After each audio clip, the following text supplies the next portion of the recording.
tiene que compactarse, porque al compactarse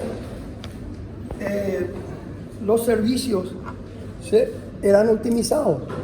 O sea, la razón de ser de la ciudad es la interacción social, está optimizada.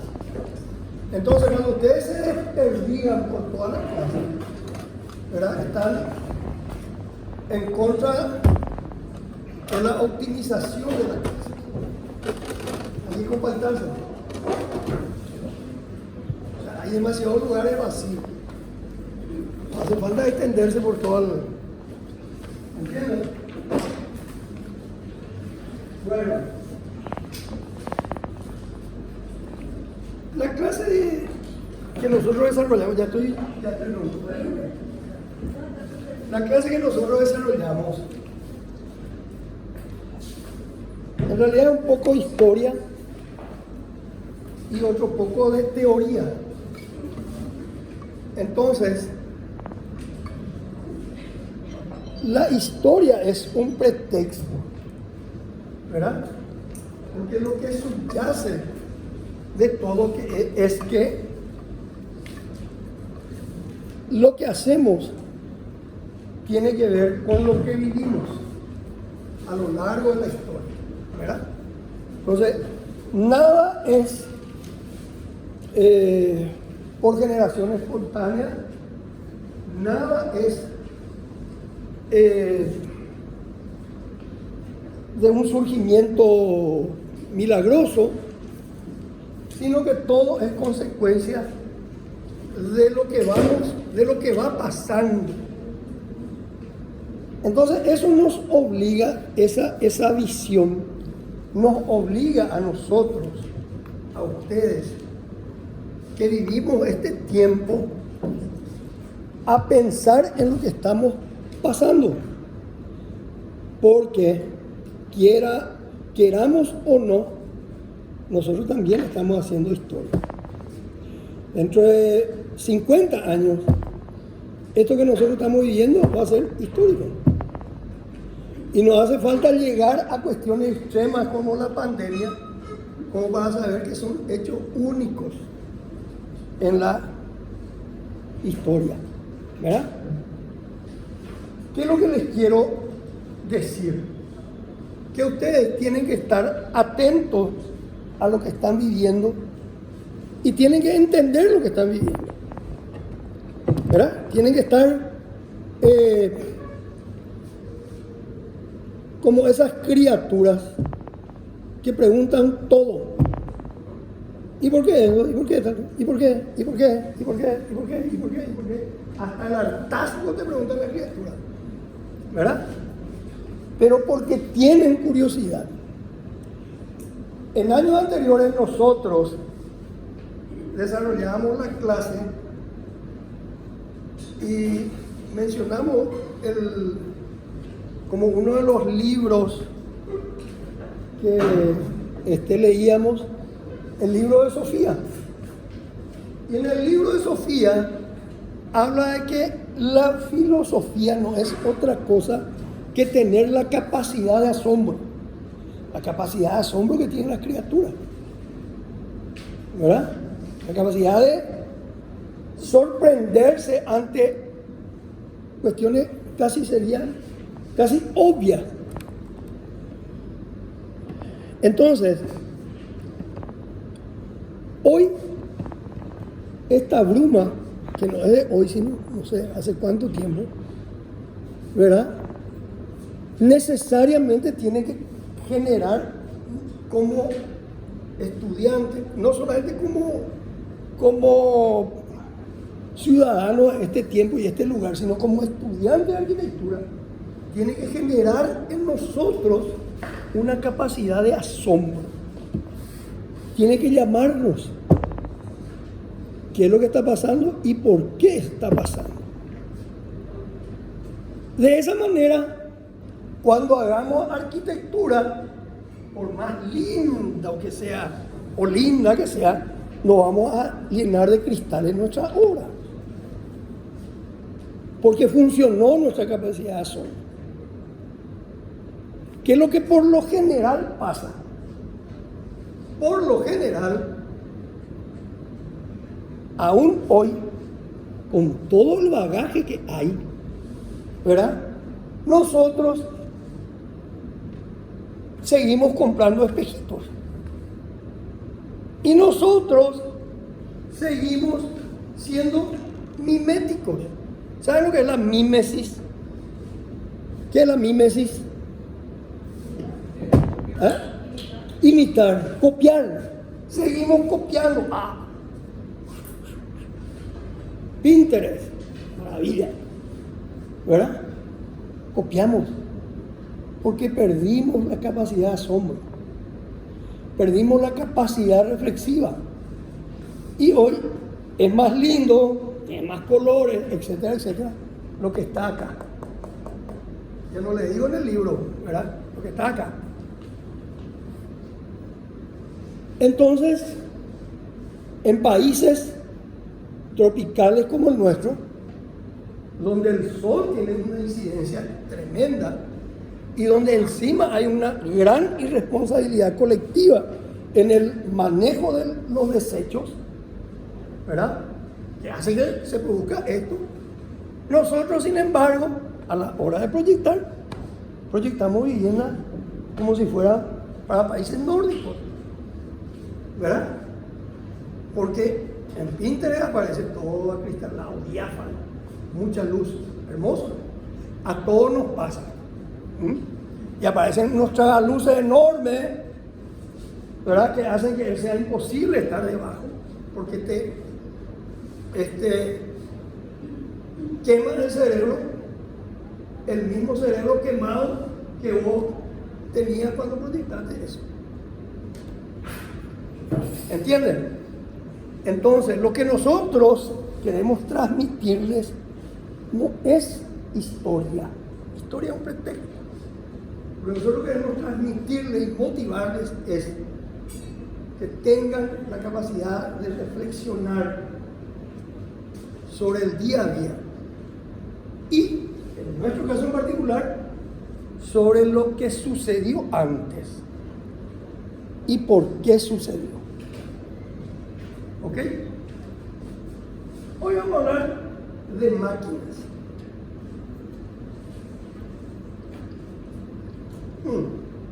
En este punto, voy a hacer un paréntesis. Y si usted miraron el libro, el índice, se habrán dado cuenta que, habiendo dado organicismo, que fueron los primeros capítulos, boom, salteamos máquinas y hablamos de realismo. Y ahora, boom, pasamos a máquinas. ¿Por qué? Porque a pesar de que la enseñanza de la historia es cronológica, ¿verdad? Sin embargo, y los hechos, las cronologías van incidiendo en el hecho futuro, sobre todo porque el hecho futuro por lo general es una crítica al hecho anterior. Sin embargo, tratando eso como momentos, podemos entender igual este aprendizaje. Cuando García Márquez escribe su novela, ¿verdad? 100 años de soledad, pasa de un momento a otro. Pasa del momento presente al momento de cuando era criatura. Roabato la misma cosa. Y muchos autores, Borges quiere decir, o sea, de este momento pasamos al anterior. Ese es el realismo mágico, la que te va redactando, no algo cronológicamente, sino algo por momento.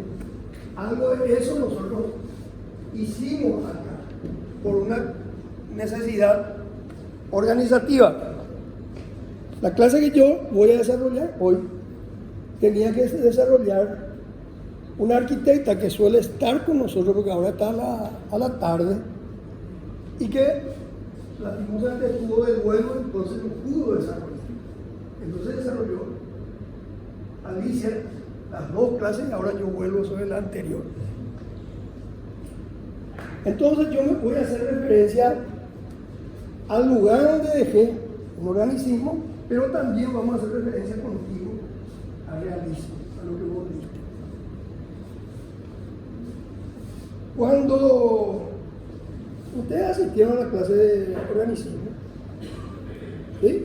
En general, cuando hablamos de organicismo y vamos a pensar vamos a centrarnos en el pensamiento, habíamos dicho de que el pensamiento orgánico sobre todo estaba guiado por una posición filosófica que está relacionada al,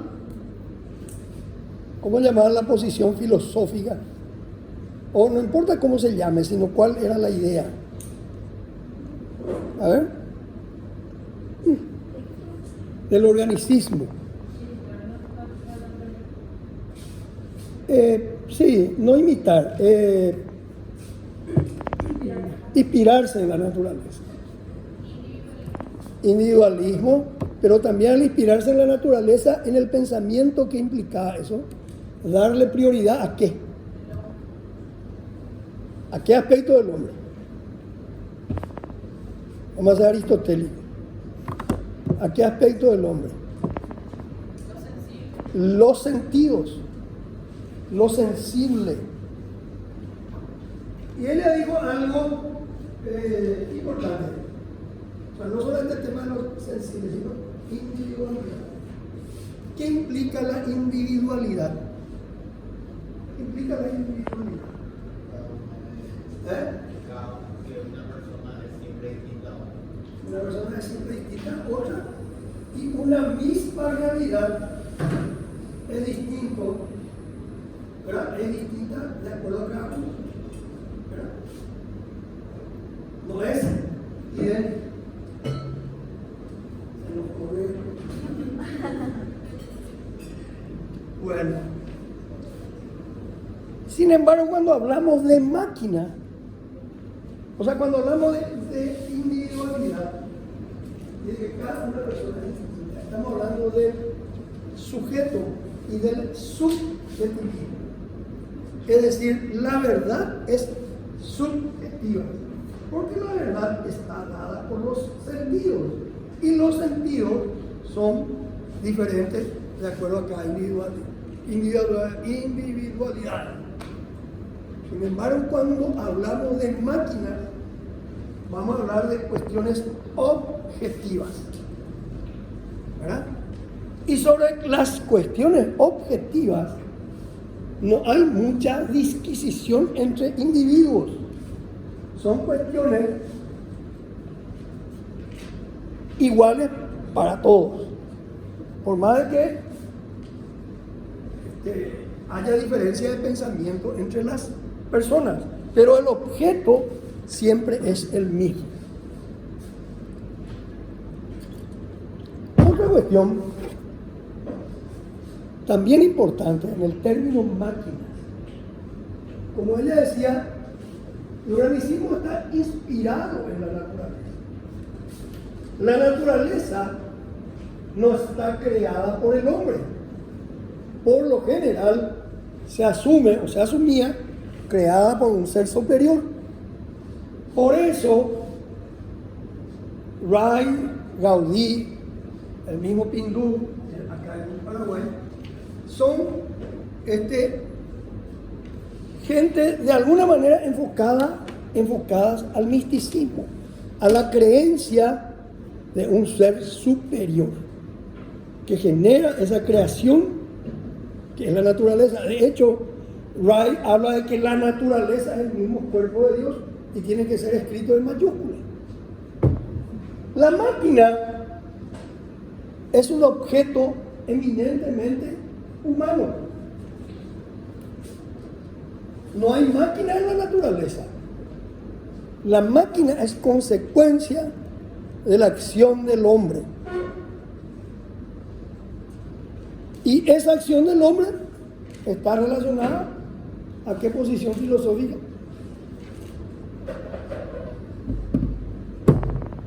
¿A qué posición? Al racionalismo, a la razón. Descartes nos enseña el método por el cual llegamos a la verdad, y la verdad no está dada sino a través de la razón. La máquina es consecuencia de esa razón.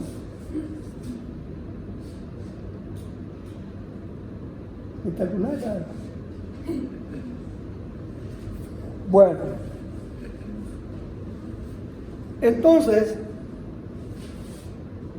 habíamos visto de que a lo largo de la historia, desde los primeros tiempos de la presencia del hombre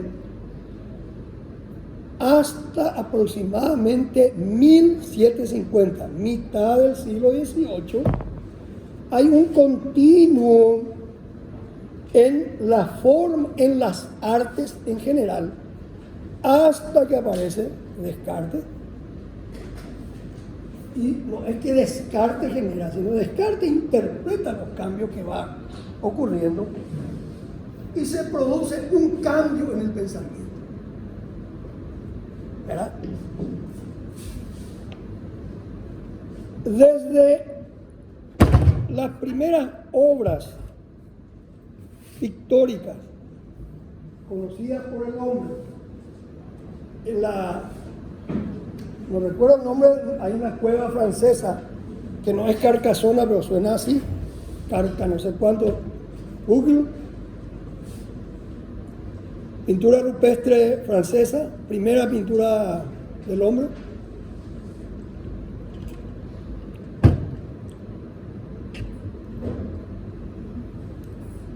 ¿Hay algo? Una cueva, pintura rupestre. Puede ser. ¿Qué aparece en el dibujo, en la imagen? Ok, y un hombre cazando, ¿verdad? ¿Dónde es? Laos House, ok. ¿Cuántos años? Aprox.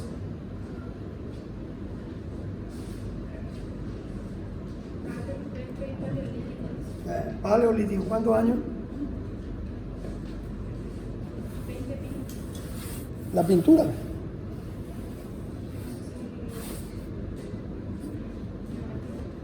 ¿Lo dicen?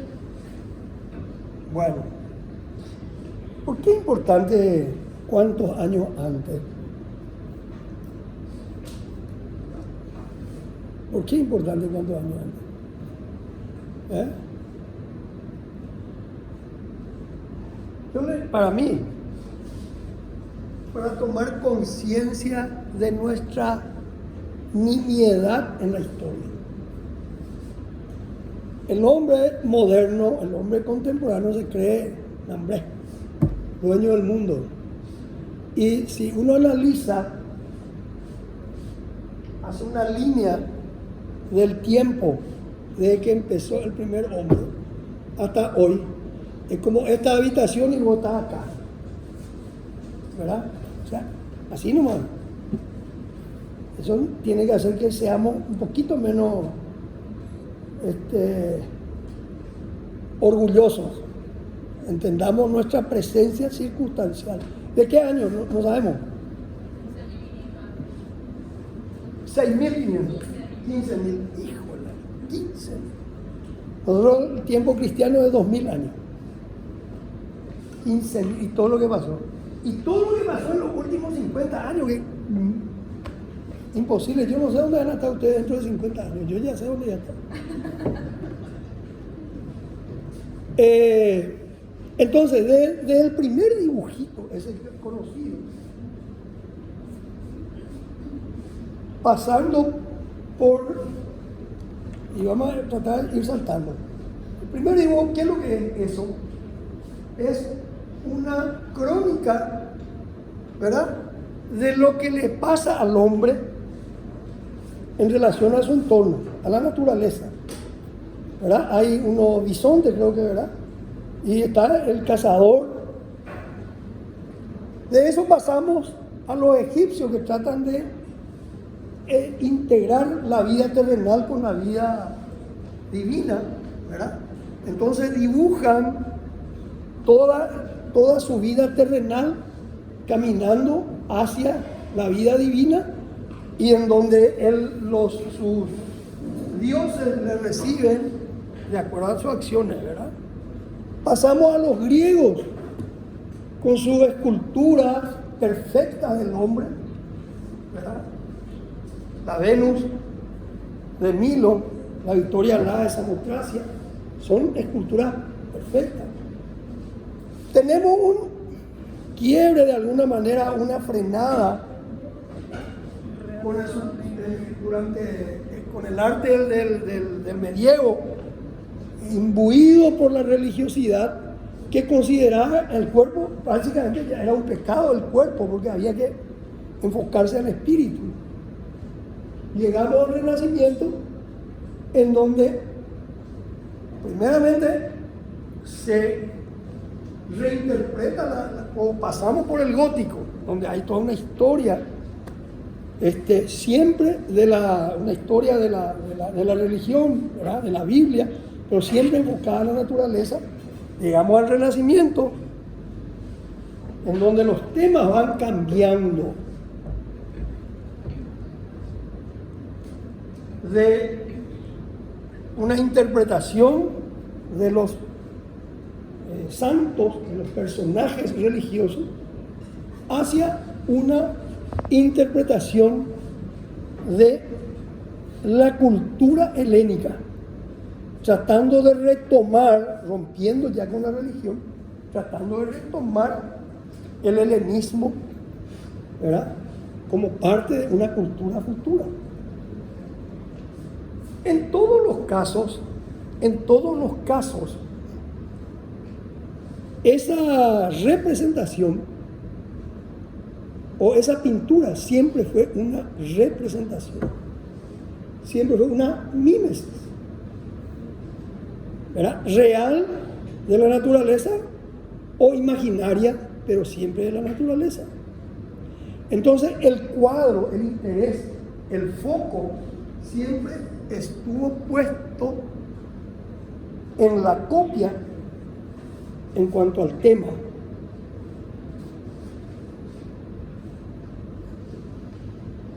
Aunque eso no significa que no haya originalidad en esa copia. Entonces el hombre a lo largo de estos años ha ido encontrando normas para realizar esa copia. Y ha ido, más que encontrando, ha ido definiendo normas para realizar esa copia. Y se habla de simetría, se habla de eje, se habla de proporción, se habla de sección áurea, ¿verdad? Se busca la perfección a través de las normas.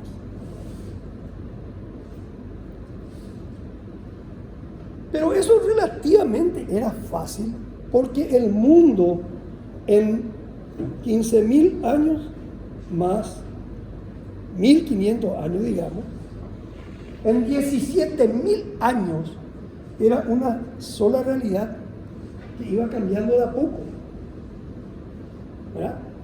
De a poco. ¿Qué ocurre cuando se rompe eso y se aceleran los tiempos?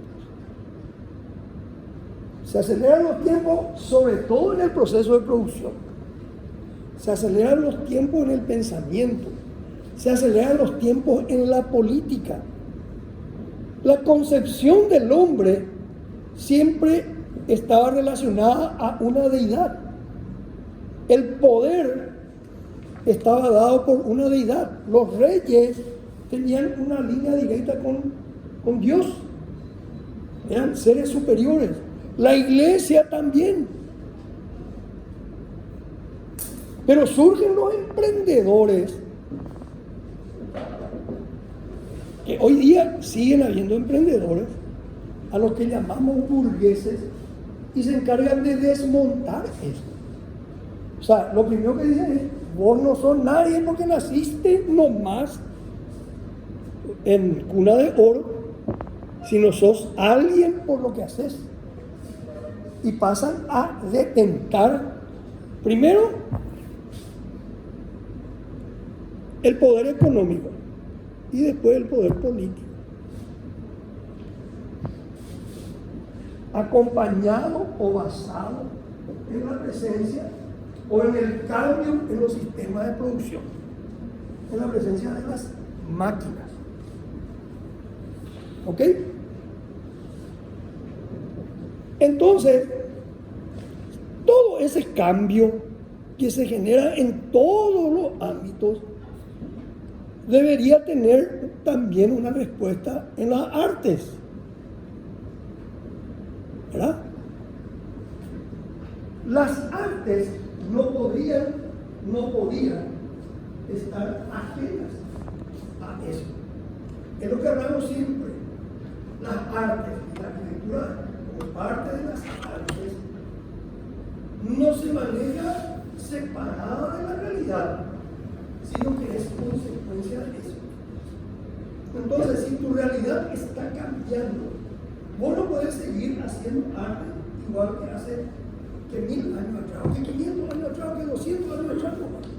¿Por qué? Porque tu realidad no condice con la respuesta que vos en tu ámbito estás dando. Y eso fue ayer y eso es hoy, ¿verdad? Los revivals que seguimos haciendo no condicen con la realidad que vivimos. Nos contactó una señora aquí en el castillo, ¿verdad? Porque es parte de su sueño. Los sueños son individuales. Sin embargo, el castillo no tiene nada que ver con la realidad de hoy. Es un kitsch, es un absurdo. Porque vos no le vas a pedir de que ande en carro, de que su servicio higiénico tenga al fondo, ¿verdad? De que use miriñaque y un montón de otras cosas. Entonces, con ese tipo de cosas hay que tener mucho cuidado, ¿sí? Con los pedidos de los clientes. Bueno, entonces llegamos a un momento de grandes cambios en donde el artista está medio perdido. ¿Por qué? Porque se da cuenta de que el mundo no es el mismo mundo que Miguel Ángel, que Donatello, que Da Vinci, etc. Y él necesita generar una respuesta, y esa respuesta no está en los libros. O sea, ¿de qué le vale ya haber aprendido todo lo que se refiere a composición cuando él tiene que generar una nueva o un arte acorde al momento que estaba viviendo? Entonces se deja de lado a la naturaleza, que fue lo que guió todo el proceso artístico hasta ese tiempo, y se mira en lo nuevo, y lo nuevo está dado por las máquinas. Entonces, la primera impronta es establecer una relación. Para establecer una relación con lo que estaba sucediendo, una relación con lo más importante del tiempo, que era la máquina.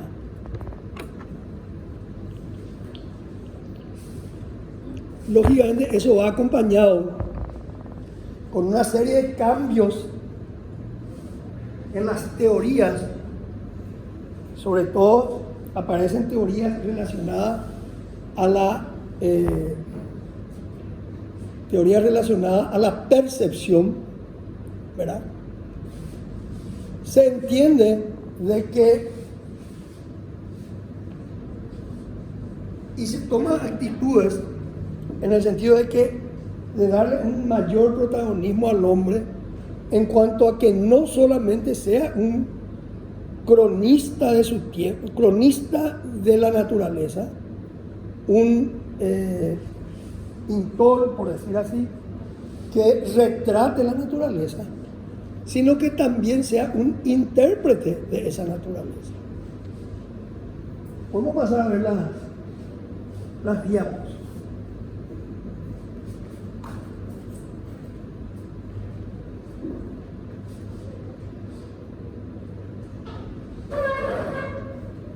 Voy a poner más lejos para que pueda leer también. Bueno, la primera cuestión es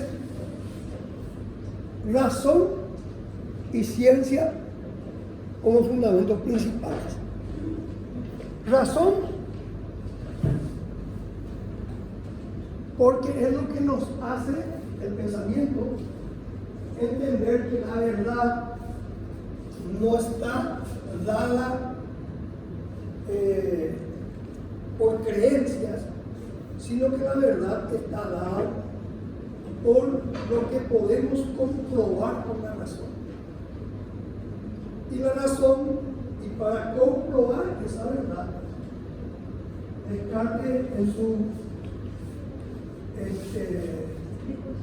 discurso del método nos habla de 4 pasos, ¿verdad? Que básicamente hasta hoy se aplica sobre todo en la matemática. En la tesis. Y la ciencia como consecuencia de la razón.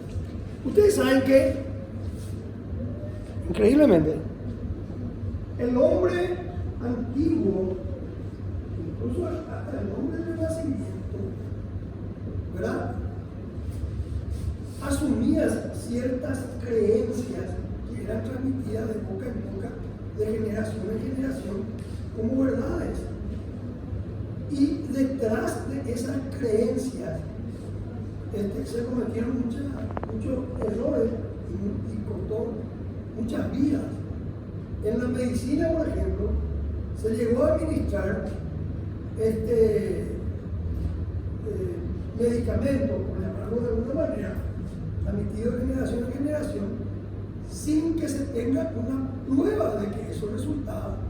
Y al final el remedio terminó siendo peor que el mal. Por ejemplo, se llegaron a aplicar cenizas incluso de amoníaco. Era terrible, sí, eso se haya, ¿verdad? Más como una cuestión de brujería que otra cosa. Pensando en que, como me dijo mi abuela, eso le hacía bien y entonces le daba eso. Entonces, la ciencia es una de las primeras que aplica la razón. La abstracción sobre la mímesis. Después vamos a ir, hay un teórico, Borninger, que habla de que a lo largo de la historia del arte siempre han habido proceso de mímesis y proceso de abstracción. Mímesis, abstracción. ¿Verdad? Pero la abstracción realmente es un paso, digamos, superior a la mímesis. Fíjense que la aritmética inicialmente estaba dominada por la mímesis. La aritmética resolvía la suma, por ejemplo, de 4 naranjas más 2 naranjas, 3 limones más 5 limones, 8 limones dividido 2 sextos, 3 sandías repartidas en 5 canastos. ¿Era cuántas sandías son? O sea, uno tenía que visualizar el objeto y ese objeto sumar, multiplicar, restar o dividir. ¿Entiendes eso? ¿Verdad? O sea, el mundo o tu pensamiento era un pensamiento figurativo. Si yo te decía, ¿cuánto hay? 2 objetos más 3 objetos, ¿cuánto es? Y no sabía, porque tenía que ser 2 manzanas más 3 manzanas. ¿Verdad? hasta que surge, eso es mímesis, es el pensamiento figurativo. El primer pensamiento, el pensamiento del niño, es un pensamiento figurativo. ¿Verdad? Pensamiento, él tiene que entender, y tiene que entender en base a lo que ve, en base a lo que siente, en base a lo que puede tocar, en base a la realidad. Esa es la figuración. Cuando esa figuración es abstraída, se supera ese límite que da la figuración. Y la abstracción, que es una interpretación de lo figurativo, ¿verdad?, termina evolucionando hacia el álgebra. Entonces, en el álgebra, bueno, calienta si es manzana o si es animales o si es, no sé, huevo, ¿verdad? El álgebra directamente, que es una abstracción, es una construcción mental, el álgebra directamente hace referencia a los números y a la relación o a las cantidades y a la relación de esas cantidades. Y entonces surgen las ecuaciones, ¿verdad?, las integrales, etc. Todo lo que hace relación al álgebra. Por eso en el álgebra no hay 2 manzanas más 3 manzanas o 2 manzanas más 3 limones, sino hay 2x más 3y, ¿verdad? Porque puede ser cualquier cosa. Entonces el álgebra es un estadio de abstracción superior al estadio figurativo de la aritmética y que produce una liberación de la condicionante dada por la figuración.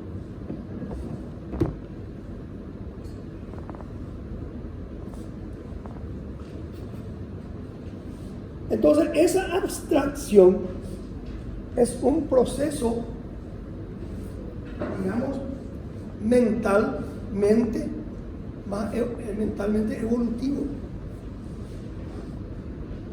El grave problema que nosotros tenemos como país, y no hablo de las élites en las que nosotros estamos, y digo élites porque ustedes están ahí, nosotros estamos en el estado terciario de formación, sino el grave problema que tenemos como país es la falta de formación del pensamiento abstracto.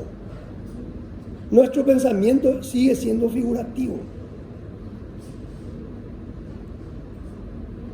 Yo, por ejemplo, le pido a una persona, ¿verdad?, que se vaya a traerme algo de un sitio. Le digo, te va a ir, pongo un ejemplo, te va a ir a Fernando Lamora y Cuise, o Bruno Ullari. Fernando Lamora y Bruno Ullari. Esta es la ubicación. Te mando la ubicación, ¿verdad? ¿Qué hace la persona? Ya mira, ahí ve el 12 hojas sahabe. ¿Se entiende? O sea, o vea mira, ahí ve cartel guazú y venga tal cosa.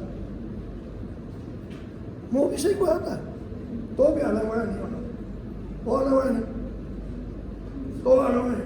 ¿Entienden? El pensamiento figurativo sigue dominando. Entonces, ¿qué importa si haya o no haya un cartel ahí? ¿Qué importa si por ahí pase el 2 o el 3?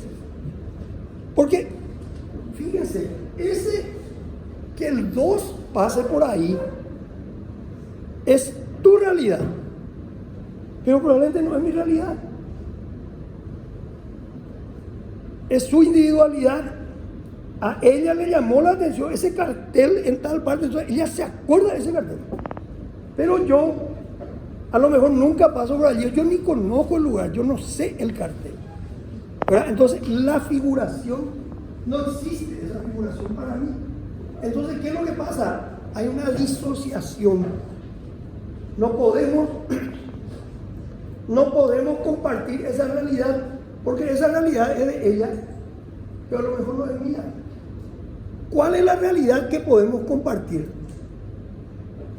Bruno Ullari, esquina Fernando de la Mora. ¿Cómo es? El gobernador, el juez, ese, ¿verdad? Esa es la realidad que podemos, y esa es una realidad abstracta. Entonces, este tipo de cosas parece una boludez, ¿verdad? Pero este tipo de cosas son los frenos que nosotros tenemos todavía como sociedad. Nuestra educación sigue siendo una educación figurativa y debería ya ser abstracta. ¿Vamos bien o me estoy yendo por...? Igual si me dicen que me estoy yendo por la rama, yo no me caliento eso. Yo trato de alinearme. El tema es que estemos en consonancia nomás en cuanto al tema. Optimismo tecnológico. Por supuesto, como consecuencia de la revolución industrial. Yo creo que en una de las primeras clases vimos eso. Cómo la máquina a vapor, por ejemplo, aplicada a un sector en particular de la industria, como es la hilandería, genera una aceleración,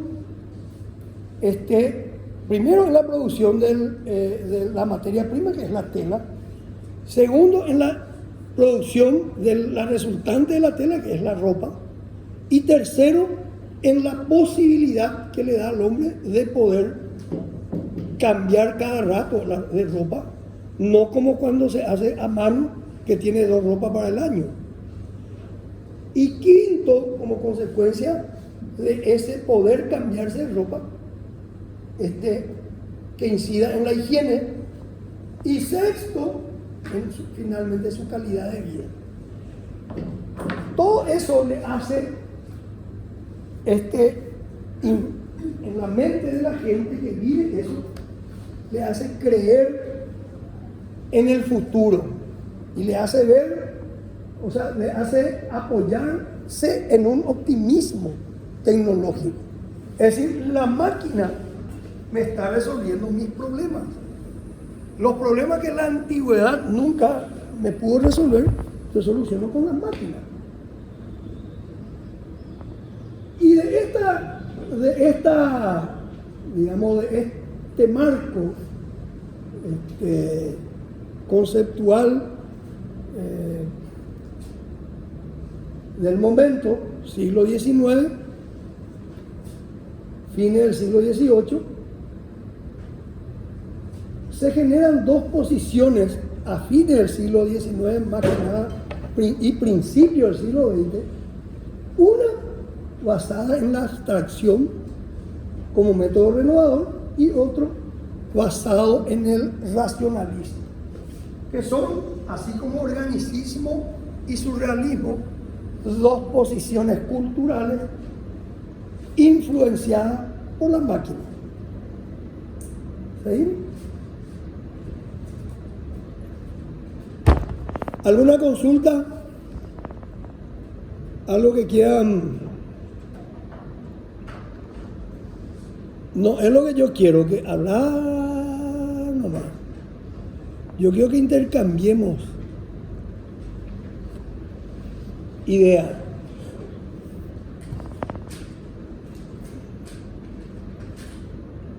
¿O qué decían? ¿A qué hora el partido? ¿Alguien sabe? 8:30. 8:30. Está bien.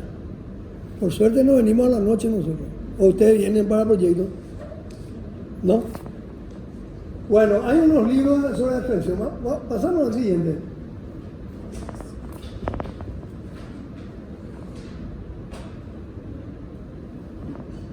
Los conceptos. Bueno, repito, una posición enfocada a la abstracción y otra posición enfocada al racionalismo. Hoy vamos a enfocarnos a la abstracción y en la próxima clase vamos a enfocarnos al racionalismo. Los conceptos de la abstracción, teoría de la pura visibilidad.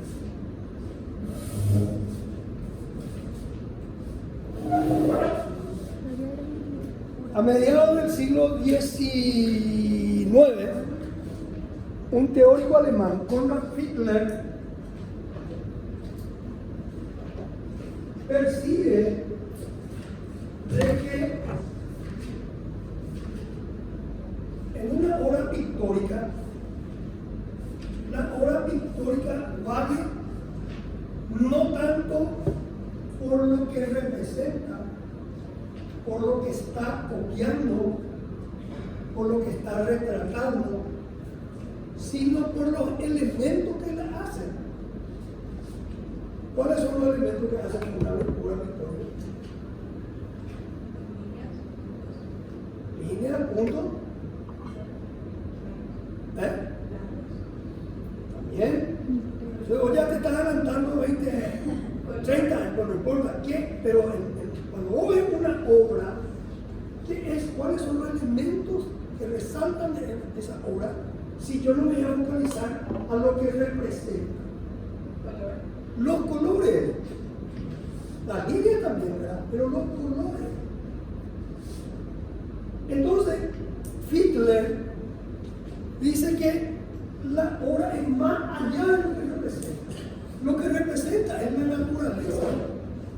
Los colores es una acción propia del artista. Porque esa obra es así gracias a este artista. Entonces, él habla de la pura visualidad, en el sentido de que los colores no dependen o no deberían depender de lo que se está representando, sino del manejo que tiene el artista de eso. Y entonces habla él de que la realidad en una obra de arte siempre, desde el Renacimiento o de la historia hasta hoy, está filtrada por la mente del artista, está interpretada por el artista. ¿Se entiende eso? Entonces, ¿qué es lo que es importante en ese cuadro? Lo que representa la naturaleza o la labor del artista. Entonces él dice, lo que realmente hace importante es la labor del artista. Y lo que realmente se lee en una obra no es lo que está mostrando, sino los colores, las líneas, el dibujo. Eso es lo que realmente está mostrando. El afán de la abstracción, según Görringer, que le mencioné hace un rato, ¿verdad? De que, según Görringer, hay estadios de la cultura, de acuerdo a cada época, que son orgánicos y abstractos. O él le llama expresionistas o expresivos y abstractos. Y él relaciona la abstracción como un estadio superior a la figuración, o un estadio más intelectual. Y él relaciona que varias etapas de la historia del arte están relacionadas a la abstracción.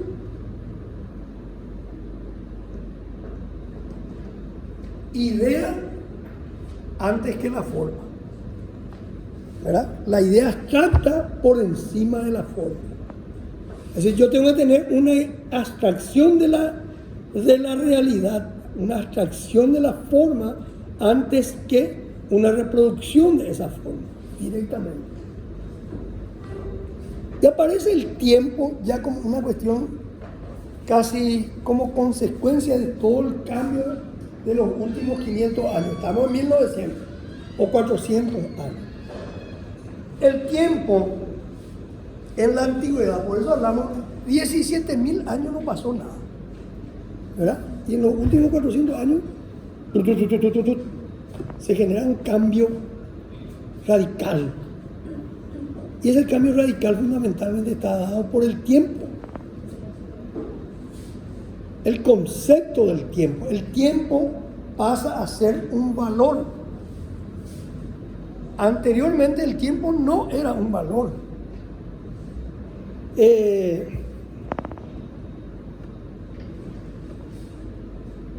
El tiempo no se medía, y no me refiero yo a,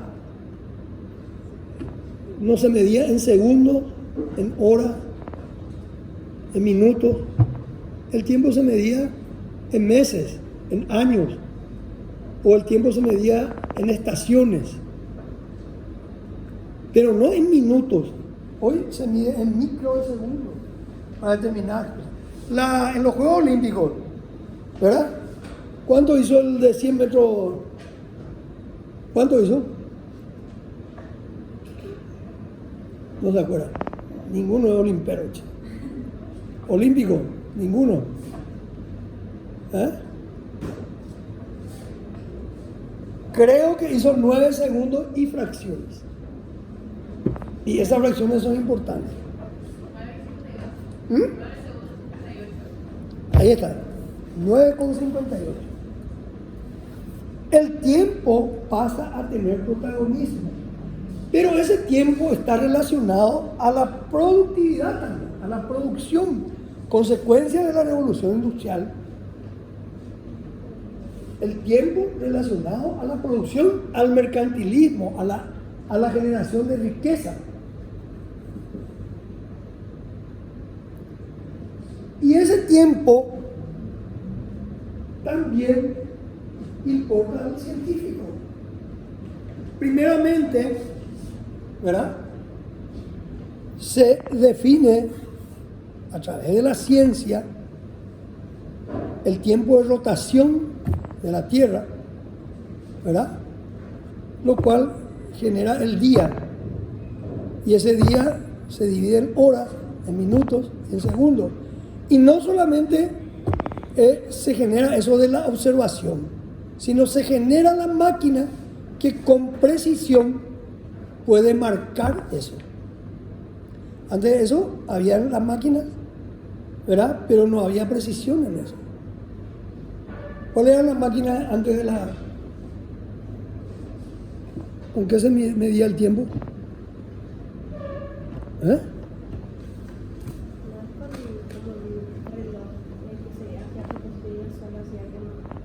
Uno de ellos, muy bien. ¿Otro? ¿Cómo se medía, con qué máquina se medía el tiempo antes? Antes de la revolución industrial, el cambio de pensamiento. Alrededor del sol, sí, de la sombra. ¿Y de dónde podemos ver acá? Muy bien. ¿Pero qué otro elemento? ¿Eh? No, para medir el tiempo, sí, también. Pero reloj de arena, ¿verdad? Pero esos elementos no tenían la precisión de una máquina. Entonces, el tiempo pasa a ser medible. Y también en la ciencia genera de que ya una mucho más elevada, que las alteraciones de la realidad se dan conforme transcurre el tiempo. Y aparecen teorizaciones como la de Einstein, ¿verdad? Que es muy posterior, pero ya a a principios del siglo XX,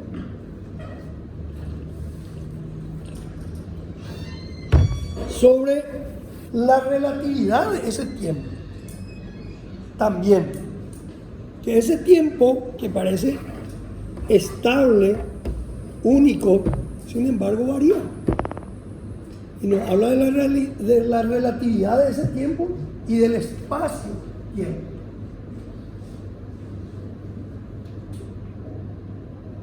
La pintura cubista, bueno, como parte también, vamos a ir viendo eso, La música tonal que tiene relación también con la pintura cubista, más que nada porque introduce el tiempo, introduce el silencio.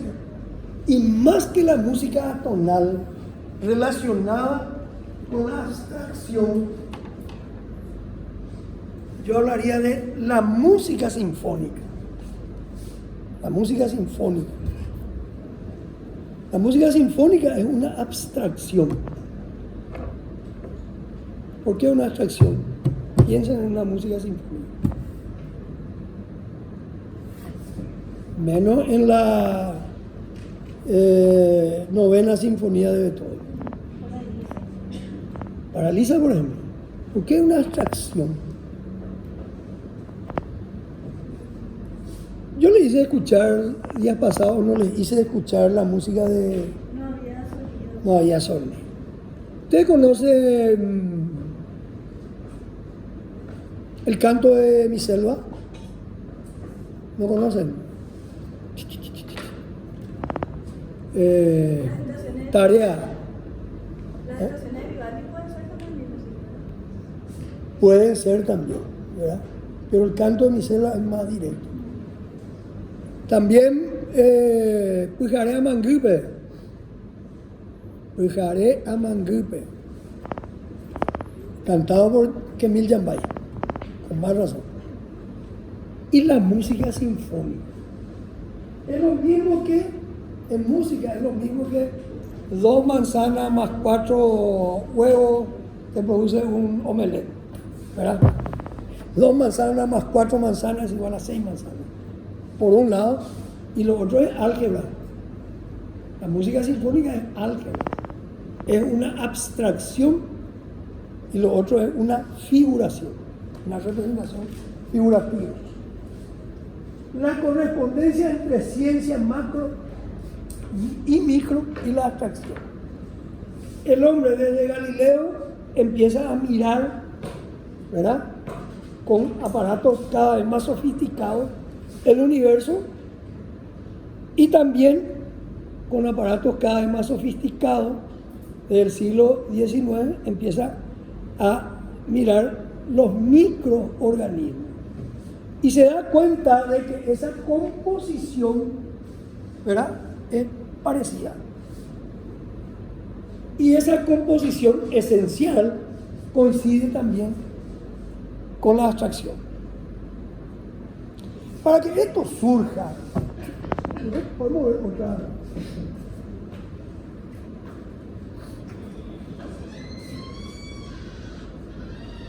Para que esto surja, se tuvo que dar todo un cambio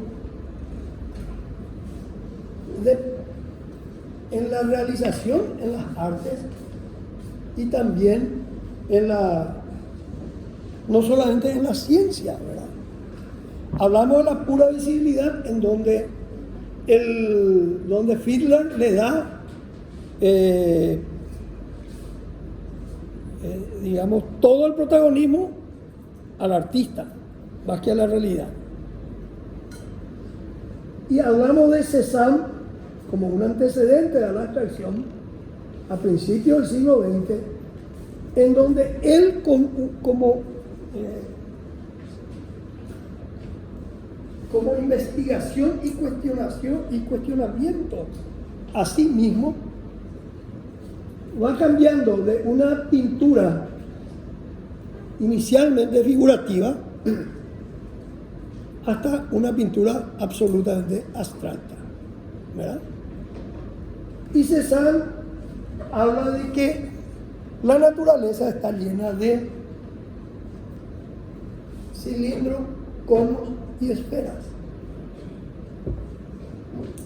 Entonces, él no habla de que representemos la naturaleza a través de cilindros, conos y esferas, sino que dice de que la naturaleza está llena de cilindros, conos y esferas.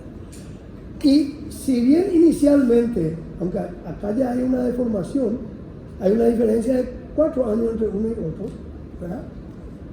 Finalmente, uno ya no puede percibir de manera literal el paisaje. Puede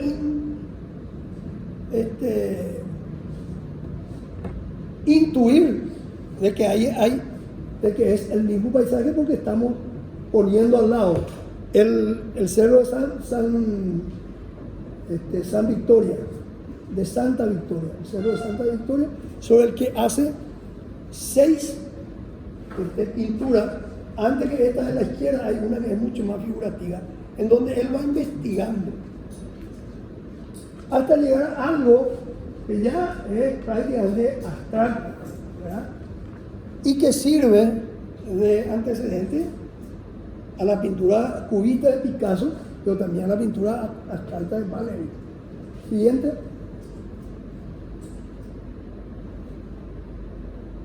Y estas investigaciones, que más que investigaciones son ejemplos ya de cómo, ¿el anterior? O igual, cómo una realidad puede ser deformada hasta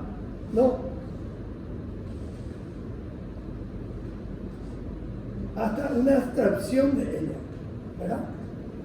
Todavía es como, esto es de Theo van der Rohe, pero es 15 años posterior a la anterior imagen, en donde él muestra cuál es el camino hacia el camino del arte, hacia la abstracción.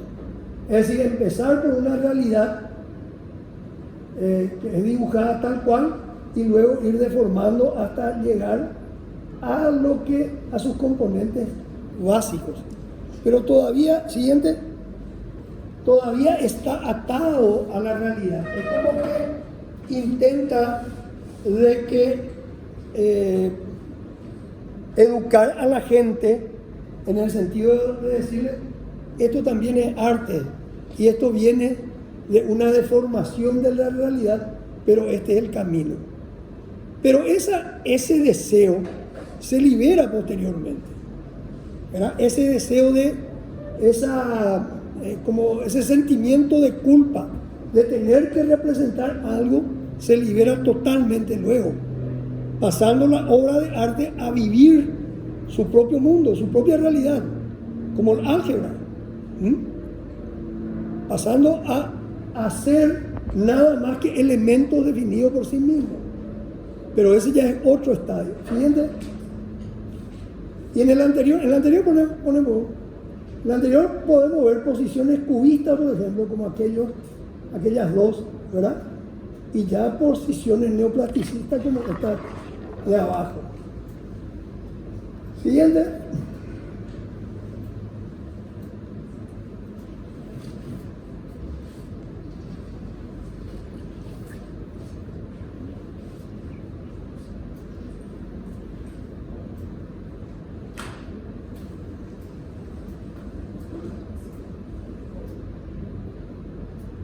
Fundamentalmente acá,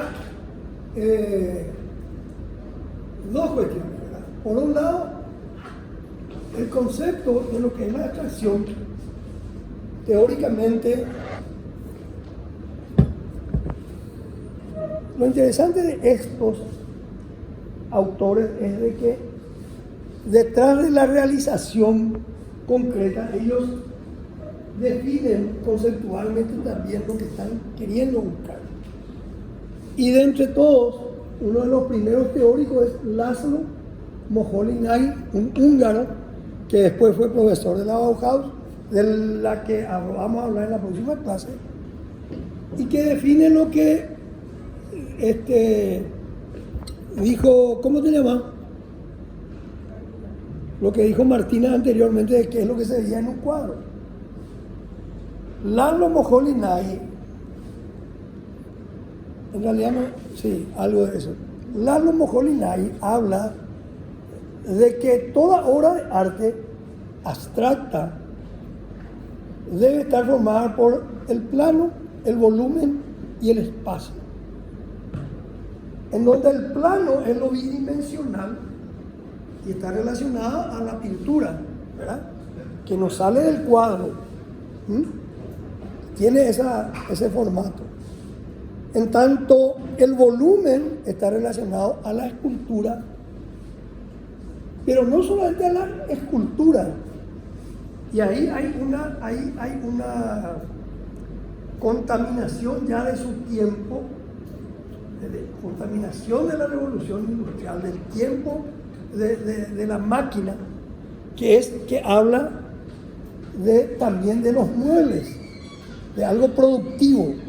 Es decir, el siguiente aspecto es de lo que es la obra de arte, que está relacionado al volumen, y el volumen no es solamente la escultura, sino también son las cosas que le sirven al hombre, como los muebles, por ejemplo. Y el último elemento que define al arte abstracto, al universo abstracto, es el espacio. La gran creación o el gran enfoque de toda la arquitectura moderna del siglo XX, tanto del organicismo como del racionalismo y la abstracción dentro de eso, es el espacio, la preocupación por el espacio. Es decir, el espacio, que es algo etéreo, que no tiene intangible, sin embargo pasa a ser una preocupación. Y algunos van a poner énfasis en la fluencia espacial, otros van a poner énfasis en cómo se define ese espacio, y otros van a poner énfasis en las perforaciones que hacen que ese espacio se integre entre el interior y el exterior. Es decir, distintas concepciones, pero finalmente la preocupación es el espacio, ¿verdad?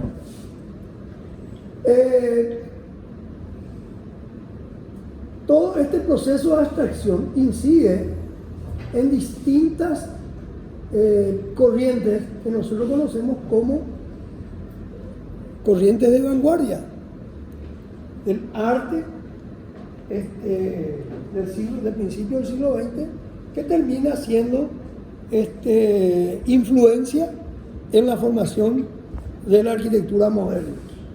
Es decir, podemos hablar de cubismo, podemos hablar de neoplasticismo, de suprematismo, de constructivismo, ¿verdad? De constructivismo.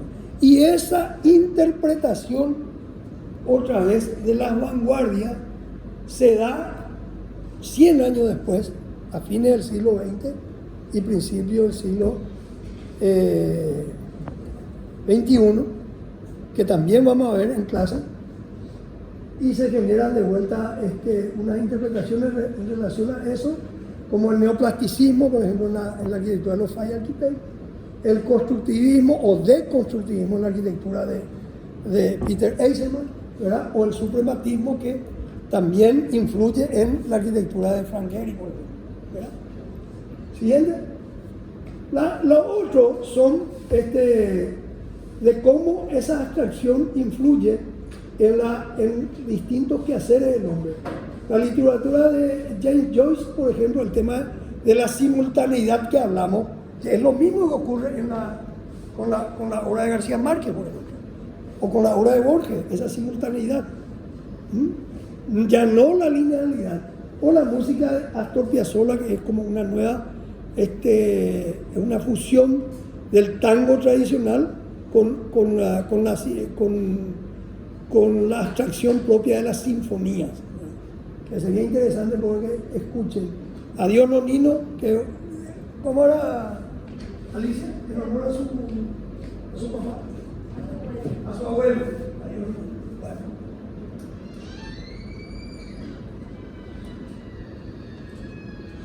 El Guernica de Picasso, más que nada, no como ejemplo de la abstracción, sino influenciado por todos los conceptos que hemos visto relativos a la abstracción, pero el Guernica de Picasso es eminentemente cubista. ¿Alguien me puede decir cuál es el tema y sobre todo cuál es el valor de esto? ¿O cuál es la característica del cubismo en general?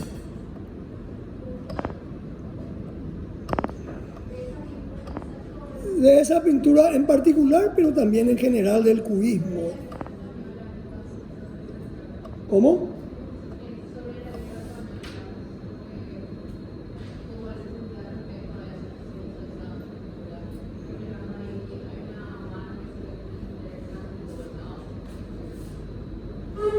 ¿Ok?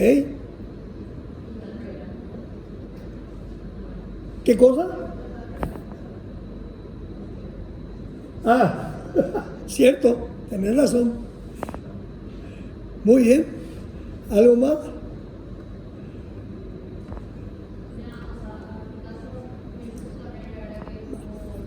Más fuerte.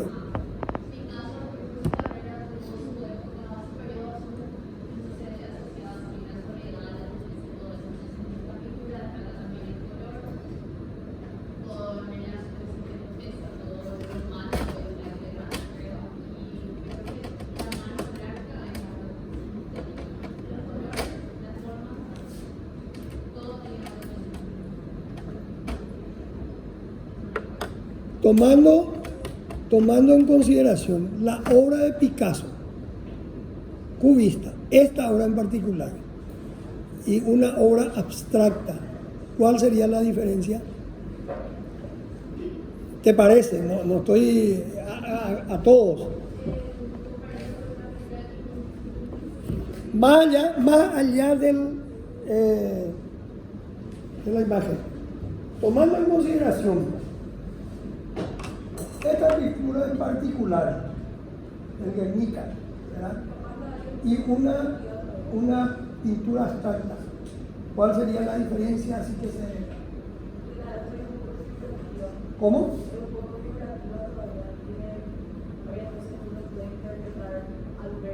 Ok, perfecto. ¿Algo más? Picasso no trataba de alguna de sus pinturas, no sé si esta que representar recuerdo de impresión que era tiempo también. Totalmente. Entonces como que no se entendía muy bien su pintura, pero era porque él ya estaba trazando imágenes que pasaban. Muchas imágenes, o sea, una imagen que representaba muchas imágenes a lo largo de un tiempo determinado.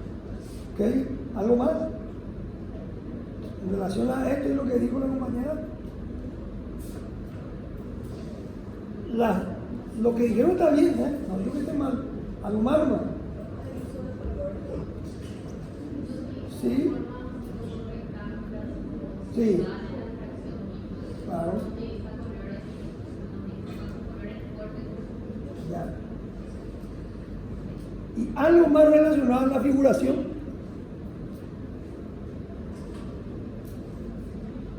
¿Qué más relacionado a la figuración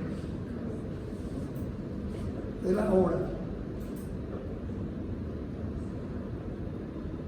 ¿Qué es el Guernica? O bien dijiste inicialmente, ¿qué es?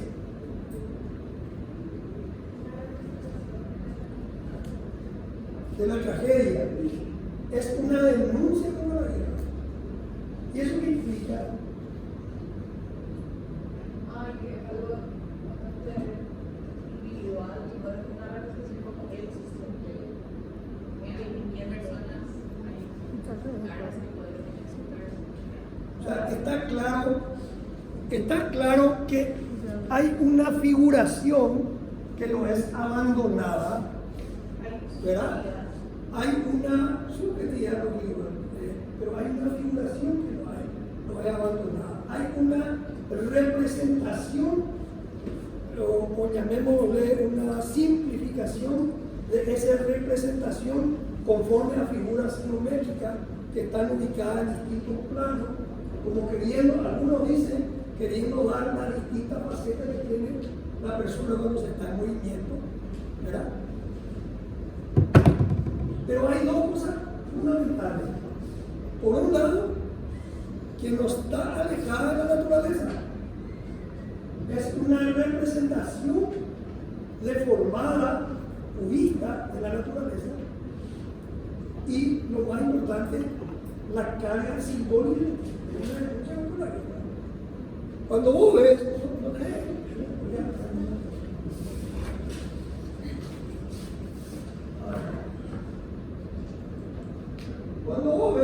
acá tenemos dos ejemplos. Cuando vos ves el cuadro de Mondrian arriba, colores, líneas, ¿verdad? ¿Qué representación hay ahí? Hay figuras geométricas, genial, listo. Pero ¿qué representación? ¿Qué simbolismo tiene? ¿Qué la naturaleza dónde está? nada, no existe nada, es una perfecta abstracción. Cuando vos ves ¿cómo le llaman? La Mademoiselle, la señorita de Avignon, la Mademoiselle de Avignon, de Picasso, que dicen que es la primera pintura cubista, hay una representación deformada de la naturaleza. O sea, el presupuesto básico de romper la naturaleza y olvidarnos de la mímesis y exclusivamente enfocarnos en la abstracción se pierde, ¿verdad? Entonces, por eso no puede estar este cuadro como abstracción, sí como una vanguardia cubista, ¿verdad? ¿Se entiende eso? Concepto nomás. Porque van a ver y dice allá, ¡pum! Abstracción, y se hace grande. Dice. Pero este no es un cuadro abstracto. No es un cuadro cubista, pero no es abstracto por el presupuesto básico. No cambia, ¿verdad? Pero hipersimbólico. Tal es así que es, cuando se habla de la pintura del siglo XX, la mejor pintura del siglo XX es esta, la más conocida, la más paradigmática. Siguiente. Pero todo empieza, así como el de Cézanne, ¿verdad? Empiezan por la figuración. Kandinsky, que viene a ser un gran referente de la abstracción, ¿verdad? Empieza, así como Cézanne, pintando sus primeros cuadros, aunque mucho más evolucionado ya que Cézanne, pero de alguna manera influido todavía por la figuración, por la premisa figurativa, ¿verdad? Sin embargo, si ustedes ven bien, esa figuración casi se diluye por los colores y los matices. Es decir, si aparece el jinete, ¿verdad? Aparece el paisaje, pero casi es más importante, son más importantes los colores. Es como que el tipo no se está liberando de eso. Y no tiene nada que ver con esto. Acá ya se fue todo, se liberó. Chao, no necesito mostrar nada que sea relacionado a nada. Necesito hacer uso de mi arte, de mi libertad del arte. Es muy difícil en los primeros 20 años del siglo XX, ¿verdad?, clasificarle a un artista como tal o cual, porque ellos pasaban transversalmente, ¿verdad?, de un movimiento a otro. Muchas de las obras de Kandinsky tiene mucho que ver con el dadaísmo y con el surrealismo. ¿Por qué? Porque había improvisación también en sus obras. Y había también el incentivo de la búsqueda de los sueños. Háblate de eso, Alicia, ¿sabes? O sea, a través de y el trago, y etcétera, ¿verdad? También había parte del espíritu bohemio. Porque acuérdense, ¿qué es lo que se quería? Este ya es una posición, hasta si se quiere, opuesta otra vez al racionalismo. Porque lo que se quería es de que la razón quedase apagada. ¿Por qué? Porque se decía de que la razón lo que generaba es de que se condicionase a la obra de arte y que finalmente no se tenga la libertad que todo artista necesitaba.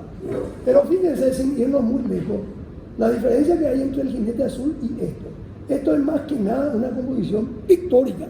Es decir, el cuadro es tal por los colores y la forma que está generando. Y esto, que parece una explosión de colores sin orden ni nada, es muy diferente, este de Kandinsky, al siguiente, a la pintura de Mondrian, que es todo orden, todo comedido. Si bien son colores, ¿verdad? Ausencia de colores, en algunos casos, o luminosidad plena, y colores primarios, se lee, a diferencia del cuadro anterior, ¿verdad? Que hay un orden, ¿verdad? Hay una estructura que se lee, aunque esa estructura es absolutamente propia del artista, es abstracta, no representa nada y tampoco tiene ningún simbolismo, no quiere decir nada, salvo ser una pintura en donde él hace una exposición de su pensamiento y habilidad, ¿verdad? Siguiente. Y Theo van der Burg, que también es contemporáneo y de la misma escuela que Mondrian, ¿verdad?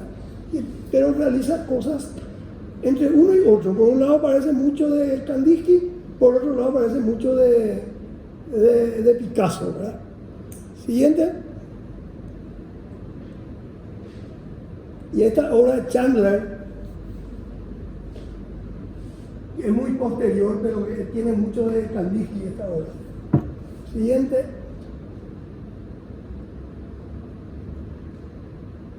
Entonces,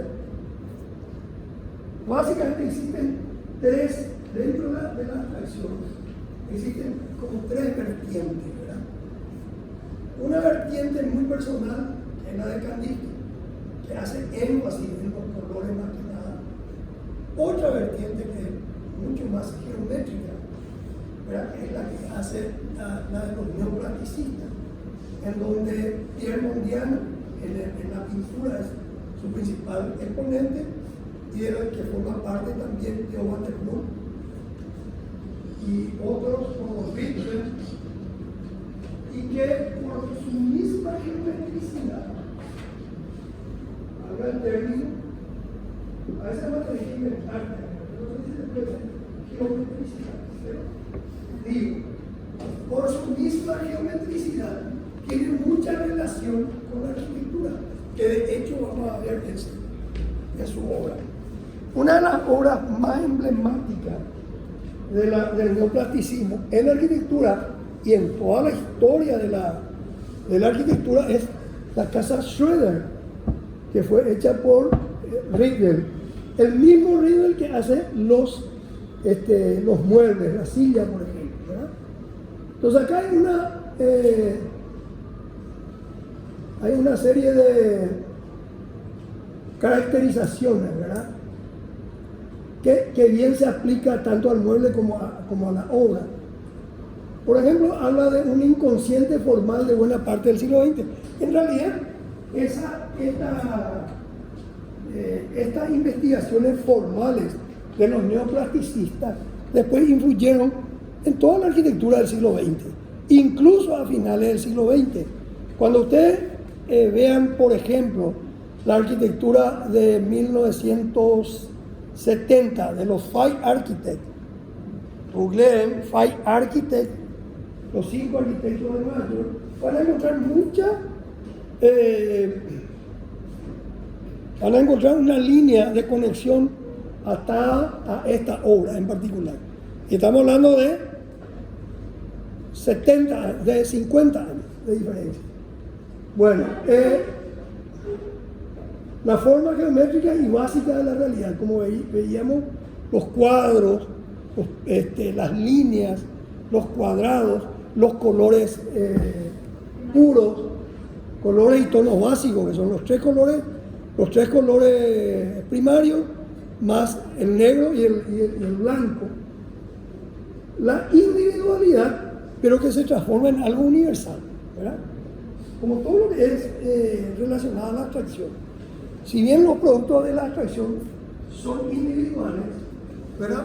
Son fáciles de reproducir, entonces se vuelven algo universal. La fluidez espacial, que vamos a ver sobre todo cuando veamos la casa, asimetría, horizontalidad, el montaje, es decir, sobre todo cuando uno ve ese mueble y la casa, ve planos que nos transmiten ¿verdad? La lógica de ese montaje, cómo fue armado. Porque cada plano es una individualidad que se juntan para conformar una complejidad mayor.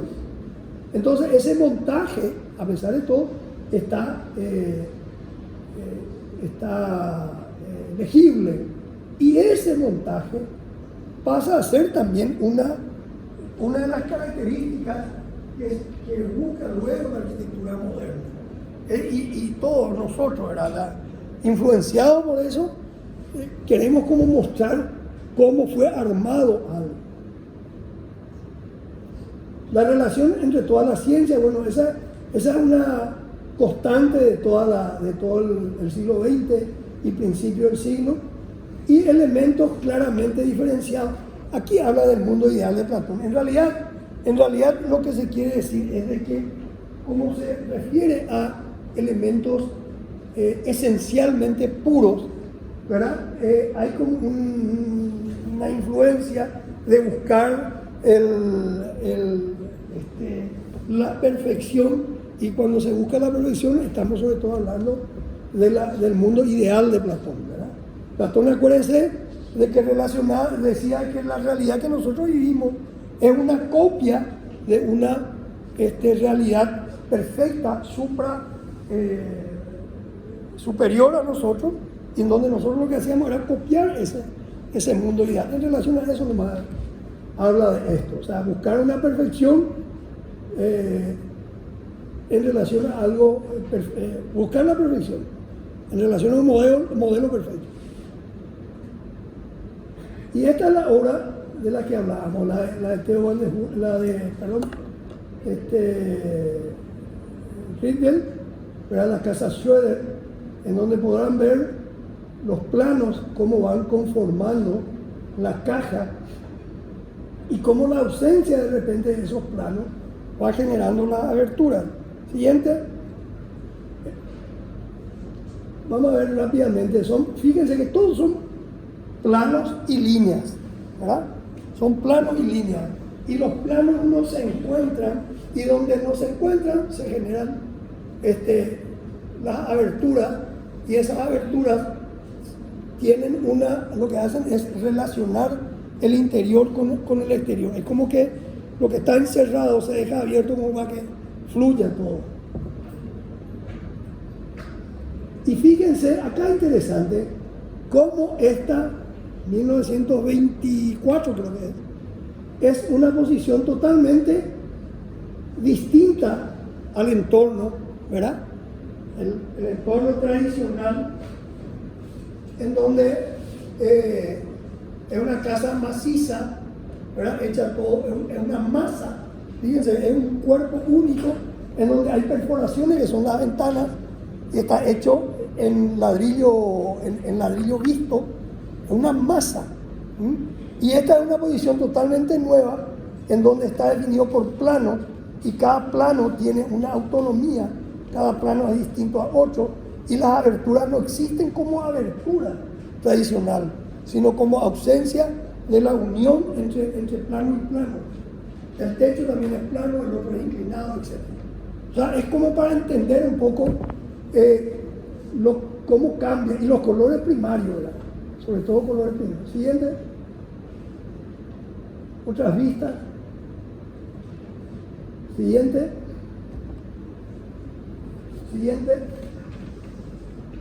Y si bien, con esto vamos a terminar, si bien la anterior, fíjense, ponemos la casa, la anterior, ahí. Si bien hay colores en algunos elementos, por lo general domina el blanco, ¿verdad? Es la posición, pared rebocada, perfecta, impecable, y la definición volumétrica está dada por eso. Y hay unos colores que son las columnas, la chimenea, etc. Vamos a hablar de Mies. Esta viene a ser otra de las obras paradigmáticas de la abstracción. Si bien a Mies se le estudia dentro del racionalismo, su obra es más que nada está relacionada con la abstracción. Estas dos obras, y ahí es interesante cómo todo se engancha por el mismo momento. Estas dos obras están influenciadas por Wright, por Frank Lloyd Wright. En esta obra, por ejemplo, es mucho más clara esa influencia, sobre todo por la búsqueda de la horizontalidad, como se ve en las casas de las praderas, ¿verdad? Entonces, el mismo concepto neoplasticista, el mismo concepto abstracto de la obra de Riedel se puede ver acá. Toda la obra está definida por planos, y esos planos son planos individuales, ¿verdad? Que pueden ser, cuya lectura se puede dar separadamente. Y esos planos individuales se juntan para generar una complejidad mayor. Pero acá hay algo, pero acá hay algo mucho más interesante que hace que esta obra siga siendo contemporánea, mucho más interesante en relación a la obra anterior, en que esa individualidad de los planos no está dada por los colores, sino está dada, o sea, por los colores aplicados al plano, sino que está dada por el material al natural, tal cual es. Entonces ustedes van a ver acá superficies que son de mármol, van a ver superficies que son de vidrio, van a ver columnas que son de acero inoxidable, van a ver planos que son de piedra, etc. O sea, el propio material es el que configura el plano, el que define el plano y el que configura toda la casa. Y en ese sentido también hay una correspondencia con la obra de Frank Lloyd Wright. Acuérdense que la obra de Frank Lloyd Wright hacía hincapié en el uso de los materiales al natural. Siguiente. Conocen esta, ¿verdad? Esta es el pabellón de Alemania que se construyó para la Expo en Barcelona en 1929. Como todas las construcciones son efímeras, este pabellón fue desmontado después de eso. Y en la década de los 80, ¿verdad? A fines de los 70, a principios de los 80, surgió todo un movimiento, se creó una fundación, se juntó fondos y se reconstruyó. Y eso hoy está en Barcelona. En fin, el manejo de los planos, el manejo de la espacialidad hace que esta obra siga siendo una obra paradigmática. Y cuando se habla de un movimiento tan actual y contemporáneo como el minimalismo, se menciona siempre a esta obra como antecedente. Y sobre todo a Mies, cuando habla de que menos es más, es decir, que less is more. Cuanto menos cosas uno tiene, cuanto menos recursos uno tiene o genera, se produce una mayor creatividad o una mayor exposición, una mayor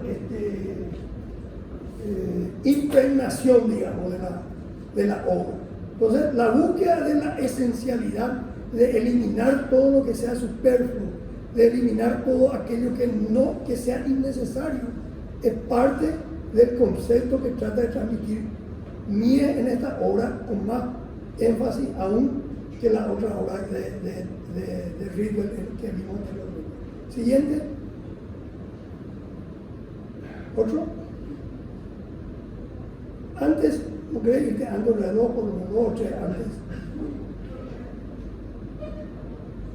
Otro. Bueno, no hay uno más de conjunto. La siguiente. Quería mostrarles una de arriba, pero no hay. Si ustedes ven, no solamente a ojo de espectador como esta, sino ven, y hay muchas imágenes, incluso videos, si ven de arriba, se van a dar cuenta que todos son planos perfectos. O sea, la base es un plano, el techo es un plano, las paredes son planos, segmentos de plano, la piscina es un plano, ¿verdad? Los planos se entrecruzan y se van generando las conexiones. Es decir, todo está relacionado a planos. Creo que hay una planta después.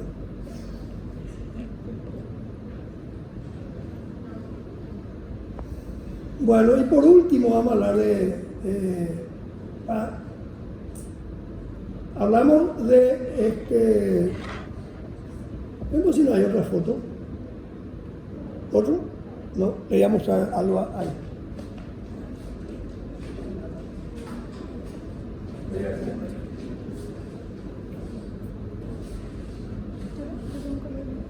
Acuérdense, de la atracción hablamos son tres corrientes. La homopolinaria, que vino más que nada la pintura, la pintura con colores, y de la imaginación. Los neoplasticistas, de que hablamos acá, mostrando esta obra tanto de Riegel como de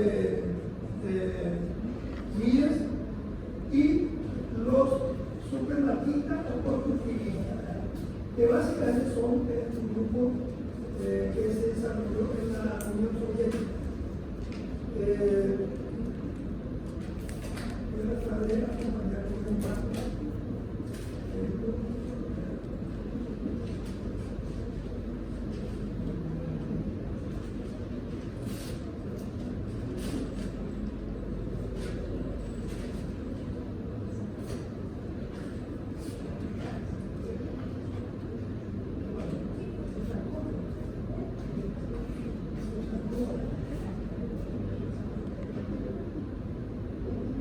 Bueno, así no me deja mostrar.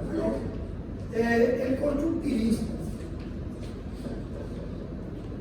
que es también una posición de búsqueda a partir de la abstracción. El constructivismo se desarrolla en la Rusia posterior a la Unión Soviética, posterior a la Revolución Rusa, llevada a cabo por los bolcheviques. La Rusia revolucionaria. Y ese constructivismo lo que buscaba es impregnar la producción industrial con una nueva posición artística, ¿verdad? Que implicaba alejarse del formato, digamos, clásico. Entonces entienden ellos de que, y por eso es muy interesante, que la arquitectura, sobre todo la arquitectura, tenía que tener una íntima relación con la producción industrial y que los materiales nuevos, estamos hablando de 1920, 1922, antes de Le Corbusier, de que Le Corbusier haga la Ville Savoye en 1929, que los materiales nuevos como el acero, como los hilos de acero, las chapas de zinc, etc., tenían que tener preeminencia dentro de esa arquitectura. Y esa arquitectura, sobre todo, tenía que ser una arquitectura estandarizada. Y lo más positivo de todo es de que mientras las demás artes a tientas empezaban a producirse, porque no es que el ambiente cultural ni social aceptaba de buena gana esta nueva arquitectura, ¿verdad? Sino que se aceptaba con reticencia. Por eso cuando hablemos de Le Corbusier, vamos a hablar de cómo Le Corbusier transmitía las bondades de su arquitectura a través de eslogans que estaba destinado a la gente. Esa nueva arquitectura no era aceptada fácilmente. Sin embargo, lo más valioso de los constructivistas es que, como estaban en un país saliendo de una revolución, ese país, y sobre todo los que tomaban las decisiones, estaban abiertos también a generar una revolución en la arquitectura. Y esa revolución estaba apoyada en la arquitectura firmemente en la producción industrial. Porque a través de la producción industrial y de la arquitectura, lo que finalmente se buscaba es que la sociedad rusa en este caso, acceda a mayores beneficios, en este caso sería la vivienda, que daría la arquitectura, ¿verdad? Entonces se generan muchísimas obras en un periodo muy corto de tiempo. Pero al constructivismo le pasa lo mismo que le pasa a la Revolución Rusa, a la revolución en la URSS. Y ustedes tienen que investigar un poco eso. ¿Qué pasó con la Revolución Rusa políticamente? Lo que pasa en todas las revoluciones. lo que pasó en Cuba, lo que pasa en Nicaragua, lo que pasa en todos los lugares donde las revoluciones triunfaron. Que llega un momento en que la revolución o los grupos revolucionarios son ¿cómo dice? Sí, y yo diría domesticados por la burguesía revolucionaria. Entonces, por una cuestión de supervivencia, por ejemplo, en Rusia se olvidan de Trotsky, ¿verdad? Y Lenin asume el liderazgo absoluto. Trotsky, que era un revolucionario que realmente quería que el poder esté en el pueblo, en la sociedad, es reemplazado en el pensamiento, en la acción, por Trotsky, por Lenin, que es un burgués, finalmente un burgués, y que genera toda la consecuencia que luego tiene la revolución rusa, ¿verdad? La URSS. Lo mismo ocurre con Fidel Castro, que reemplaza a la idea del Che, del revolucionario del Che, o lo mismo ocurre con, ¿cómo se llama Ortega, que termina siendo peor de lo que él combatía, peor que Somoza. ¿Por qué? Porque son burgueses que luego, una vez que llegan al poder, se olvidan de esa revolución. Entonces, a la arquitectura constructivista le pasa lo mismo. Esa arquitectura revolucionaria termina siendo reemplazada por la arquitectura conservadora y se vuelve en Rusia al neoclasicismo, porque era lo que le convenía a la autoridad de ese momento. Sin embargo, sus obras son rescatadas 80 años. A fines del siglo XX, la última década del siglo XX, tanto Zaha Hadid como Peter Eisenman, en sus obras, ¿verdad?, hacen una mirada, y también el del Museo de Bilbao, Frank Gehry, ¿verdad?, hacen una admiración de lo que es el constructivismo, de los conceptos del constructivismo y mucho de la forma del constructivismo también. Lastimosamente no me pongo yo la imagen, pero ¿verdad? La misma cosa ocurre a finales del siglo. No. Minimizando.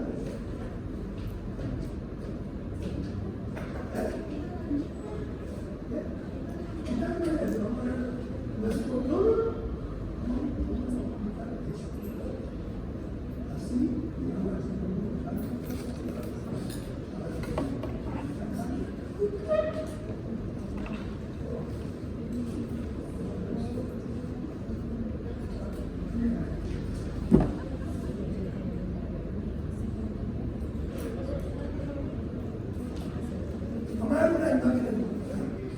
Estas son imágenes de 1920, en donde lo que se ve, la forma es totalmente revolucionaria, ¿verdad? Y donde se hace énfasis, más que mientras el neoplasticismo hace énfasis en los planos, ¿verdad?, en el montaje, esto hace énfasis en el proceso de construcción y en los elementos extraídos de la industria. ¿Siguiente? Esto, por ejemplo, ¿verdad? No son todos proyectos en la mezcla, en el ensamblaje, en los elementos metálicos, vidrio, ¿siguiente? Y construyen esto de repente, ¿verdad? También relacionado a que una mezcla de un cubismo fuerte con un constructivismo, con elementos vidriados, metálicos, etc. Siguiente. O ¿verdad?, con una forma totalmente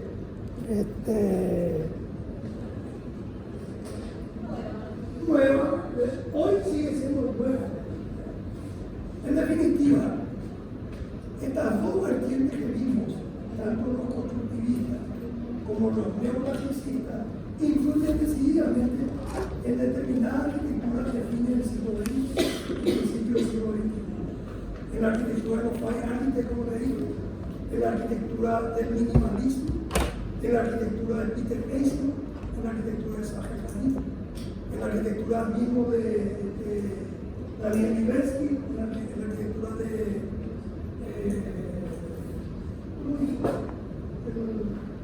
Museo de Franklin, etc. Bueno, o sea,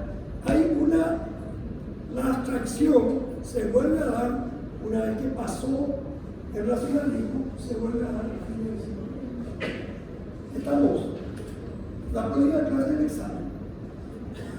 Entonces, el examen entra todo lo que vimos. Entra los dos capítulos de organicismo, un capítulo de máquina, que es el que relaciona a la máquina, y los dos capítulos de realismo.